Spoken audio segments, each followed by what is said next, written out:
बैठी हुई एक जगह पर, इतना खजाना आप भूल गए, क्योंकि पहले तो आनंद में थी, भक्ति में थी और ज्ञान में थी। पूर्ण ज्ञान था, पूर्ण शक्ति थी और पूर्ण प्रकाश था। सब कुछ इसमें, सब गुण थे और त्रिकाल दर्शी थी, भूत भगवत की और आत्म अंत की, सब ये जानती थी। अब इसके पास कुछ नहीं रह गया। तो क्यों कि आपने जो इतने ये काम किया, तो इतने ऐसा काम किया कि पर आकर के तब गंदगी जमा हो गई।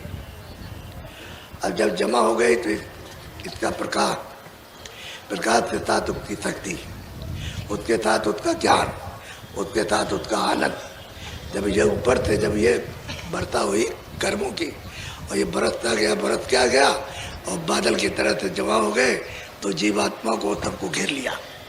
तो इसका क्या हुआ कि आंख भी बंद हो गई, कान भी बंद हो गए, नाक भी बंद हो गई। ये जो नाक है ये बाहर की सुगंधी है और अंदर की ये नाक है, अंदर बड़ी सुगंधी है। अगर एक सुई की नोक ले आओ और यहाँ समुद्र में उसको डाल दो तो ये सब समुद्र सुगंधित हो जाएगा, ऐसी वो सुगंधी है।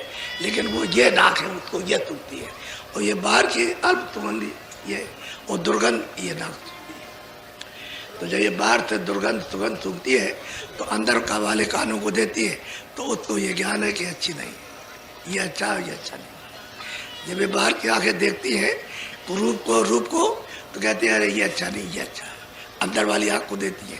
ऐसे ही किसी का शब्द है, जब बाहर से पकड़ती है और अंदर के कान को देती है तो सोचता है कि प्रिय शब्द है और इसका मतलब ये है कि ये अशुद्ध है, चुभने वाला शब्द है। तो तीनों चीजें आपके पास है, यानी बाहर की आंख और कान और नाक और अंदर की आंख और कान और नाक। तो आपको तो तुरंत की कमाई करनी चाहिए थी मनुष्य मंदिर में, कि नाम धन की कमाई करते हैं, नाम धन अपार धन, ये जीवात्माओं का सच्चा खजाना है। और जितने जितने नाम की कमाई की वो तब के तब पहुंचे उस वाले के पास, क्योंकि उसने जो ऊपर से नाम डाल रखा है तो जीवात्माओं को नाम से उतारा, उतार करके आवाज से उतारा, उतार करके शब्द से उतार करके ले आया और यहाँ ला करके बैठा दिया। तो उन्होंने तो कहा था कि देखो ये नाम, ये शब्द छोड़ना नहीं, इसको पकड़ी रहना। तुमको कितना भी लोग लालच दें, मालूम था मालिक को कि वहाँ पर उनका विधान बनेगा, ये जीवात्माओं को फिर पीछे से रोकेंगे।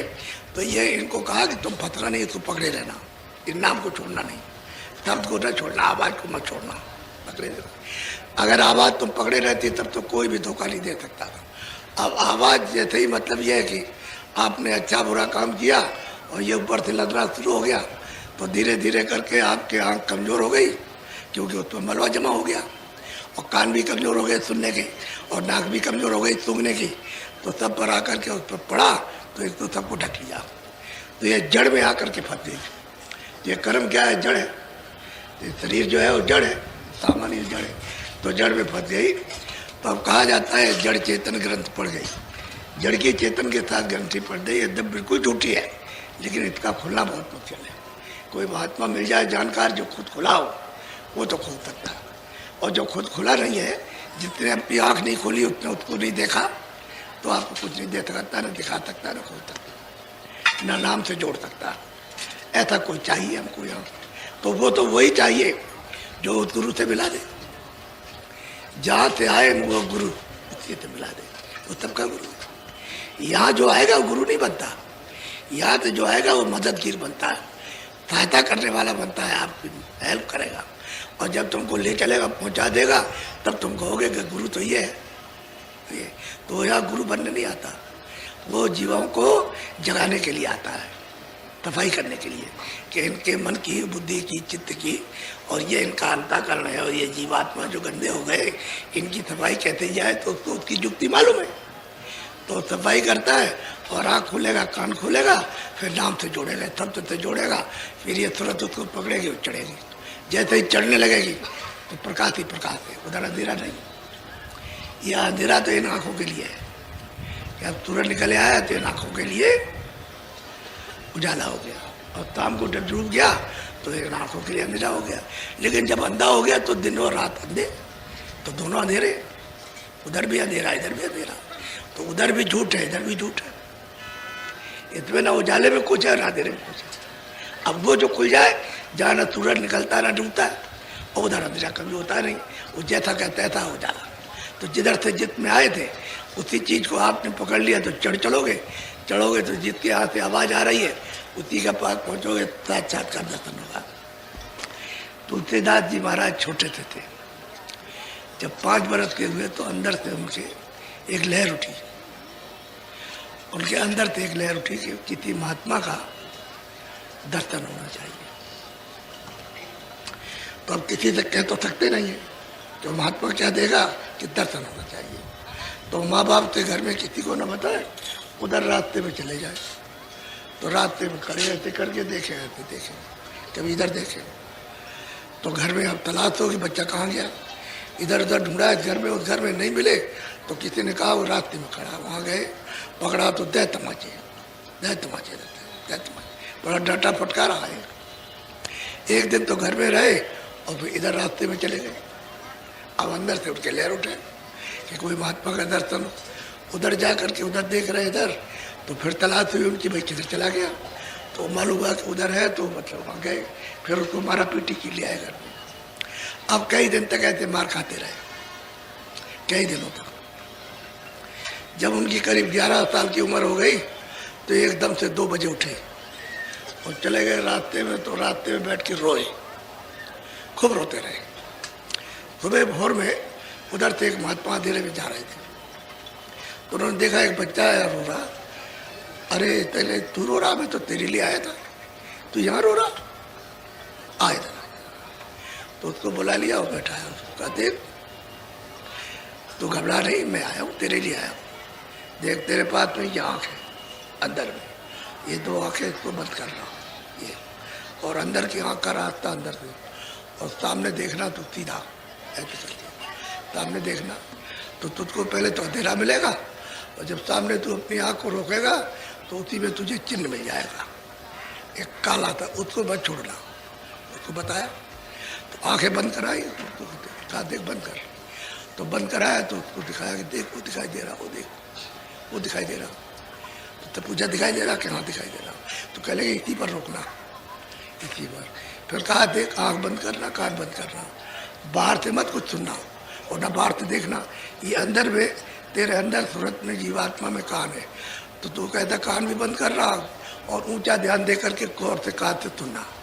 तो मन को, चित्त को, बुद्धि को रोक के रखना कानों के साथ। देख ऊपर से भगवान की आवाज आ रही ऊपर से, जब तू उसको सुनना तो आवाज को पकड़ लेना। उसको ठीक से तब समझा दिया, तब बता दिया, तब समझा दिया, बता दिया, उसकी समझ में आ गया। अच्छा तू जा घर, और जब तेरी आँख खुलेगी तो मैं तुझे मिलूंगा अंदर मिलूंगा, अंदर मिलूंगा तुझको, घबराने का नहीं। तू जा अपने घर में रोज करना, नागा मत करना। अब वो तुमको लग गई याद, तो तुमको मिल गए। अब वो घर में गए, कभी वहाँ बैठ जाए, कभी वहाँ बैठे, कभी उधर बैठे। तो माँ बाप कहे कि अरे तू बैठा रहता है, अब बड़ा हो रहा है तो कुछ काम काज तो कुछ करना चाहिए ना घर का, और तू बड़ा हो रहा, तो मारना तो बंद कर दिया, तो मारा तो बच्चा होने लगा बड़ा, तो मारना पीटा बंद कर दिया, अब डांटना। तो कभी कमरे के जंजीर अंदर बंद कर ले, तो बैठे नहीं करते, ऐसे करे जो बताया था उन्होंने, गुरु जी ने वो मतलब बताया तो करते। तो उनकी आँख खुल गई, कान खुलते, आँख भी खुली और कान भी खुले। तो अब वो क्या कहते हैं कि मैंने अपनी, जब शुरू में अपनी आँखों को बंद किया तो मूंदे और नैन त्रिस्तित में बहे। मैंने जब आँख बंद की तो जब आँख खुली तो मैं इतना ठंडा हो गया कि जैसे हजारों तिल्लियाँ बर्फ के ऊपर रखती, उससे भी ज़्यादा ठंडा हो गया। जब ठंडा हो गया तो मैंने आँख तो सामने एक दरवाज़ा खुला, इतना बड़ा दरवाज़ा, वो कहते हैं जितना ये सारा विश्व नहीं है, इतना बड़ा दरवाज़ा देखा तो बड़ा सुंदर, बहुत खूबसूरत, बड़ा प्रकाश, बड़ी कारीगरी, भांत भांत की, जो है लिखने में नहीं आ सकती, ना कोई इंजीनियर बना सकता। ऐसे बैठ के दे रहे तो वो खुलता नहीं था। ये तो मालूम हो गया गेट है, लेकिन खुल नहीं रहा था। अब उसको देखे तो खुले नहीं। तो वो कह गए थे कि जब तक तू कोई चीज जो ऐसा मालूम हो कि बंद हो गई तो रोना। तो खूब बैठ के रोए, फिर देखा, फिर नहीं खुला, फिर बैठ के रोए, फिर सारी रात बैठ के रोते रहे, और फिर देखा तो धड़ाक से टूटा, एकदम से टूटा, करके एकदम सामने। तो क्या कहते हैं कि वो भी लोग रहमत से। मैंने जब उनको देखा और उन्होंने मुझको देखा तो हाथ पड़ी। उन्होंने कहा देख मेरी आवाज़ पकड़, ये आवाज़ पकड़ के चला मेरे पास। तो आवाज़ पकड़ ली, जहाँ बैठे थे वहाँ चले गए। तो वहाँ सामने आकर के अच्छा अच्छा 3 लोग के मालिक आप, जिसको भगवान कहते हैं, खुदा कहते हैं, जिसको गाड कहते हैं, सामने दर्शन किया। कहले देख मैं तुझसे बहुत खुश हूँ और देख मैं रास्ता देता हूँ, तू उधर चला जा रास्ता। तो रास्ता दिया तो उधर माच तो नजर आया। कहते उधर जब गया तो एक बहुत चौड़ा मैदान सफ़ेद, यानी जितना संसार नहीं उससे चौगुना बड़ा। वह उस पर खड़े हो गए। तो देखते क्या है कि ये स्वर्ग है, ये बैकुंठ है, इसमें कौन कौन लोग राज करते हैं, कितने लोग हैं। उसको देखा कि इस तरह से राज इस पर होता है, ये पर होता है, ये होता है। फिर उन्होंने देखा मृतलोक को कि मृतलोक में ये क्या हो रहा है, पाप है पुण्य है, ये तब। तो ये जीवात्मा कैसे निकाली जाती है और कैसे डाली जाती है, कहाँ निकाल के ले जाते हो, और कौन हिसाब करता है, और कौन फिर उनको हुक्म देता, और फिर उनको कहाँ ले जाते हैं। तो 4 खाने क्या है, तो उसको उन्होंने देखा भी 4 खानों में कैसे बंद करते उनको इस तरह से, और फिर नरक में कहते, तब देखा उन्होंने अपनी आँख से पूरा, तब देख किया, तब बहुत हो गया, तब ज्ञान हुआ उनको। आँख भी खुल गई और कान भी खुल गए। अब वो गुरु जी तो आगे मिले। तो गुरु जी ने कहा कि देख यहाँ मत पतना, इसके देखने मत ना, ऊपर देख ऊपर। तो ऊपर ऐसे करके आग करके देखा तो क्या कहते हैं, अति विचित्रता लोक है देखा, अनेकों ब्रह्मांड जो लिखने में नहीं आ सकता, इतने ब्रह्मांड और विविध भांत की रचना थी। ऐसी सुंदर सुंदर रचना कि जो है न लिखी जा सकती, न जबान से कही जा सकती। वो अपनी आँख से बैठ करके देखते, देख रहे हो। आपको तो रामायण सुनाई है अंधे ने, और बहरा सुनता रहा, लेकिन ये नहीं पूछा कि इसमें ये क्या है। ये तो किसी से पूछना चाहिए था कि भाई ये क्या चीज़ है, ये कहाँ दिखाई देता है, कौन बताएगा इसको, समझ गया तरह सत्ता कौन बताएगा।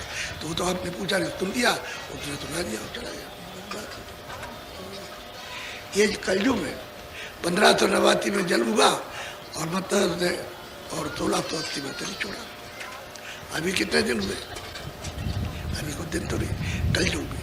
और उन्होंने कहा कि सबको समान, इस कलयुग में जितने भी मनुष्य शरीर में है, कोई नर नारी हो, किसी जात में कोई मतलब नहीं, जितने भी नर नारी है, जितनी जातियां वो नहीं, मनुष्य इंसान, उनमें सबको अधिकार दिया है कि तुम जीवात्माओं का भजन कर, जीवात्मा दे उस मालिक का भजन कर सकते, कोई रोक टोक नहीं सबको। पहले तो नहीं था, पहले तो कहा ये नहीं कर सकता, ये नहीं कर सकता, ये नहीं कर सकता, ये नहीं कर सकता, स्त्रियाँ नहीं कर सकती। अब सबको करने का अधिकार मिल गया। स्त्रियाँ कर सकती है, 12 बरस के ऊपर के बच्चे कर सकते हैं, बुढ़े कर सकते हैं, सब कर सकते हैं। जब सबको अधिकार मिल गया कलयुग में मालिक के पाने का, तो आप लोग वो चेष्टा क्यों नहीं करते? वो उपाय करो कि कोई बताने वाला मिल जाए। तो थोड़ा सा जब वो बताए, जैसे उनको बताया, तो अगर वो करते नहीं, घर में बैठ कर के इधर बैठ के उधर बैठ के उधर वहाँ कर रहे अपना और कर रहे, और उन्होंने कहा हम आगे मिलेंगे, जब हमको जरूरत पड़ी तो हम तुमको मिलेंगे, तो आप बताएंगे तुमको। तो करते रहे तो आप खुल गए। तो राम से मिले, जब उन्होंने ऊपर देखा अरे बहुत से ब्रह्मांड है, तो उन्होंने कहा नहीं इस तरह से चलना है, उधर मत जाना, नहीं बच जाओगे, उधर तुम देखते रह जाओगे, बहुत बोल जाओगे, और उसमें अभी नहीं, तो बहुत आगे जाना। रास्ता बताया गुरु। तो वो कहते हैं कि भाई कंज गुरु से राह पाई, कंज गुरु ने राह बताई, और दे गुरु से कुछ नहीं पाई। दे जो है कथा सुना दिया, और आपने अंधों ने सुनाया, बहरे सुन गए और चले गए। दे गुरु से कुछ नहीं मिलना। कहते कंज गुरु ने राह बताई। कंज गुरु अगर नहीं मिलते हमको, तो हमको ये रास्ता कौन बताता? वो हमको मिले, उनका नाम था ही, और गुरु मिल गए। उन्होंने ये कह नहीं कहा कि कृष्ण मिल गए और राम मिल गए, उन्होंने रास्ता बता दिया, उसका गुरु ने बताया। अभी ये कहा कि उन्होंने दिखाया कि देखो राम बैठे, जब वहाँ खुलेंगे तो दिखाया, तो बताया उन्होंने तब से कि ब्रह्मा क्या करते हैं, ब्रह्मा का काम है उत्पत्ति करना। तो उन्होंने आँख से देखा ये क्या कर रहे हैं, तो ये उत्पत्ति कर घड़ा बना रहे और फिर स्रोतों को जीवात्माओं को बैठा रहे।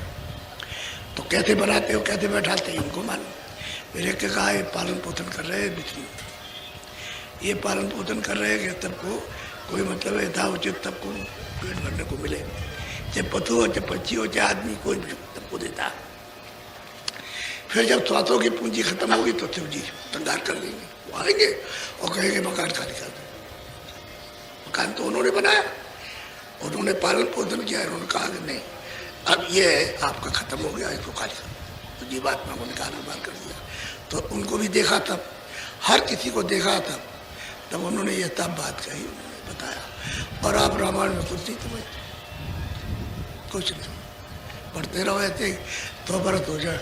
अभी वहाँ पर मैं सत्संग कर रहा था चित्रकूट में, बहुत भीड़ थी, तो बड़े बड़े गाड़ी वाले महंत लोग आए, सुना उन्होंने, तो उन्होंने कहा अरे हमारा जीवन ही बर्बाद हो गया। तो ये 100% सच्ची बात है कि हमको कुछ नहीं मिला, कुछ नहीं। मात हो गए हो तो उससे क्या होता है, जीवात्मा तो कुछ भला हुआ नहीं, आप कहा होगा।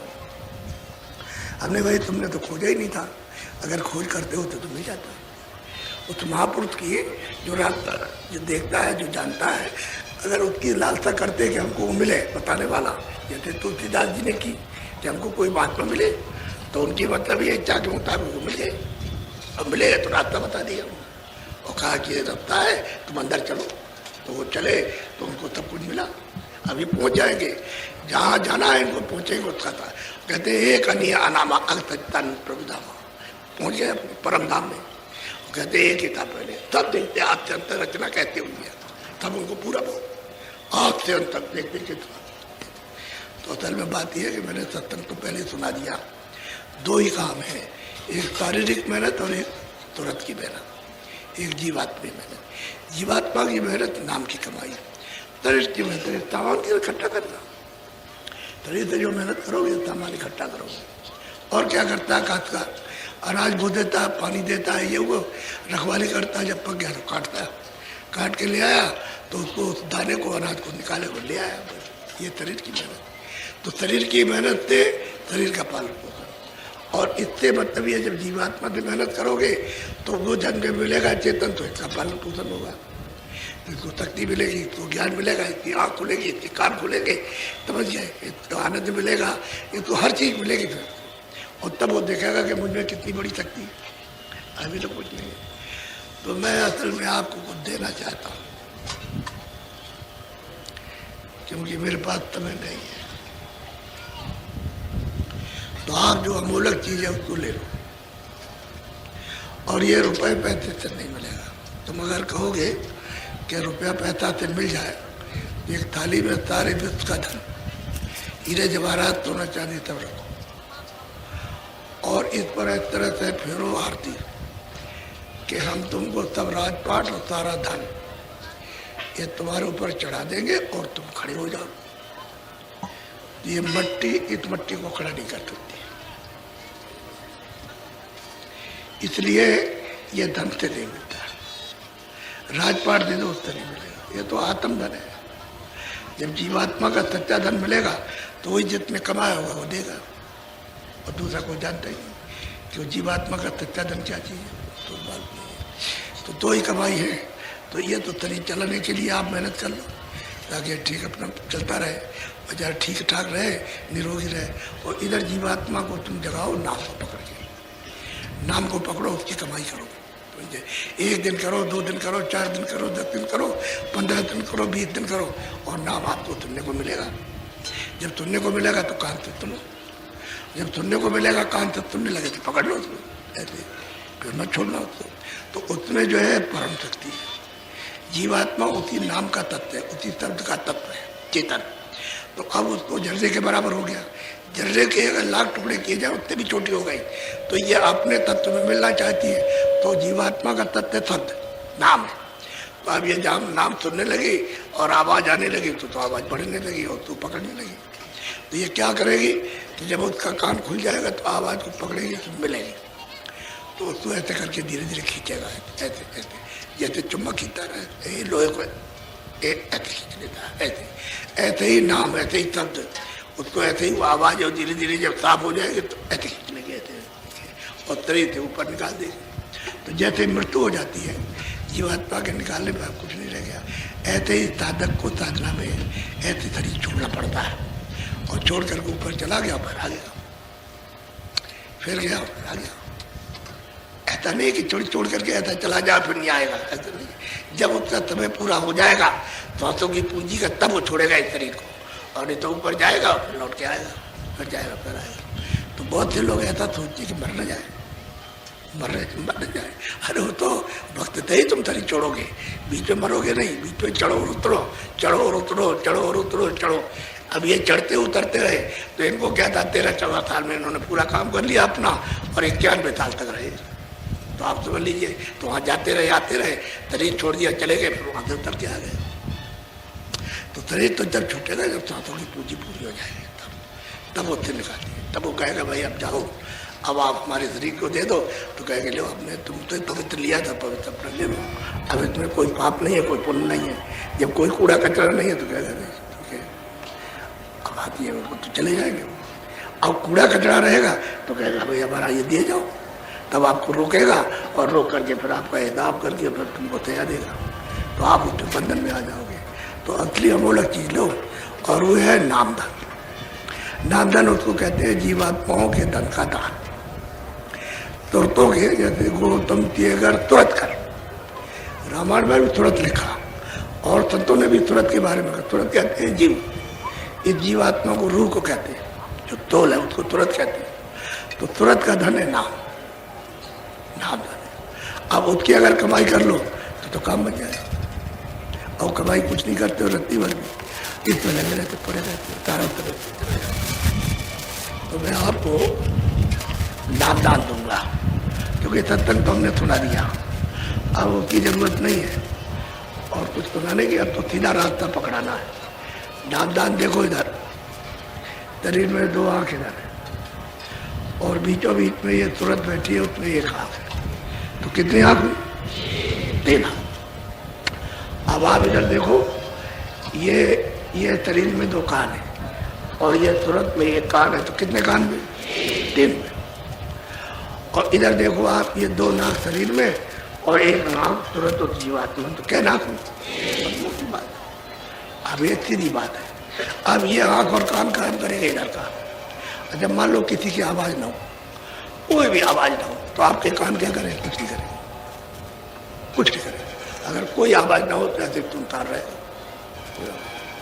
अब कोई आवाज होगी तो ये पकड़ेंगे, पकड़ के अंदर वाले कान को दे देंगे, भाई इनका काम इतना ही और कुछ नहीं, क्योंकि चेतन तो अंदर है, ये तो जड़ है। तो बाहर की आवाज पकड़ी, अंदर वाले को दे दी भैया कि इसने क्या कहा, तब वो। अब इसके बाद कोई चीज देखी उसने, ये बाहर देखी कि बड़ा भद्दा है, बड़ा कुरूप है, तो आपने कहा बहुत खड़ा है, तो अंदर वाले आंख को दे दिया। और जब आपने देखा कि बड़ा सुंदर है, बहुत अच्छा है, तो उसको भी दे दिया आपको। तो इन आंखों का, कान का, नाक का यही है कि गंध और दुर्गंध ये अंदर वाले नाक को दे देती है, तो पता चलता है, तो उसे। और जब ये इसमें से अलग हो जाए तो कुछ नहीं, नाक और कान क्या कर कुछ नहीं करेगा। यही आपको सोचना। तो मैं आपको नाम दान दूंगा, ये अमूल्य धन है। ये जब कभी आपके सौभाग्य होते हैं और पुण्य का संस्कार जोर मारता है, तब ये अमूल्य चीज मिल जाती है, वैसे नहीं मिलती। या महात्मा को तो हो जाए, आपके ऊपर प्रसन्न हो जाए कि मरुतरी थोड़े दिन का है, और चलते चलाते कुछ जीवात्मा का काम हो जाए, और कुछ अपने आप को संभाल ले, कुछ धन प्राप्त कर ले, तो इसकी बचत हो जाए, तो महात्मा को इजाजत दे देते कि भाई तुम कर लेना, और कह देते भाई कर लो, अब कुछ